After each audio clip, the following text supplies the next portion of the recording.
अपेक्षित आहे केवायसी सुरू होईल तर काय सांगा? केवायसीला जवळपास सरकारने 6 महिन्याची मुदत ही त्या ठिकाणी दिली होती. पहिल्या मुदतीमध्ये 2-3 महिने अशी वाढ करून ज्यांनी केवायसी पूर्ण केली होती पण त्याच्यामध्ये काही उणीवा राहून गेल्या होत्या त्यांनासुद्धा दुरुस्त करण्याची आपण परत मुदत त्या ठिकाणी दिली आणि त्यानुसार लाडकी बहीण योजना मला आपल्या माध्यमातून सांगायचं आहे की ही यशस्वीरित्या पुढेही राबवली जाणार.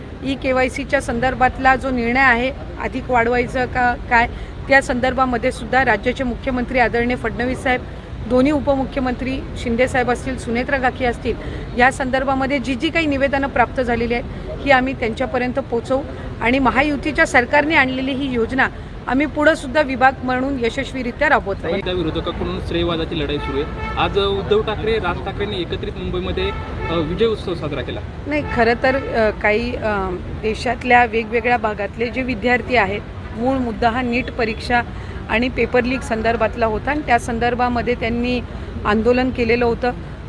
एक उपोषणसुद्धा त्या निमित्ताने जे त्या क्षेत्रामध्ये अनेक वर्षापासून काम करत आहेत ते सोनमजी वांगचूक असतील यांनीही केलं होतं. पण त्यांनी 2 दिवसापूर्वी सरकारचे 2 मंत्री JP नड्डा साहेब असतील, आणखीन एक मंत्री यांच्यासोबत त्यांनी जी काही त्यांची बैठक झाली त्याच्यातून त्यांनी ते उपोषण मागे घेतलं. त्यांच्या अनेक मागण्यासुद्धा सरकारने त्या ठिकाणी विभागाने मान्य केल्या. काल संबंधित मंत्री महोदयांचा राजीनाम्याच्या नंतर अनेक विद्यार्थी जे आहेत जे आंदोलन करत होते त्यांनीसुद्धा त्या संदर्भातली मतं व्यक्त केली. आपली लोकशाही आहे आणि लोकशाहीच्या दृष्टिकोनातून जर एखादी गोष्ट चुकीची घडत असेल तर ती निदर्शनास आणून देणं, त्या संदर्भामध्ये आंदोलन करणं लोकशाहीमध्ये अधिकार हा त्यानिमित्ताने आहे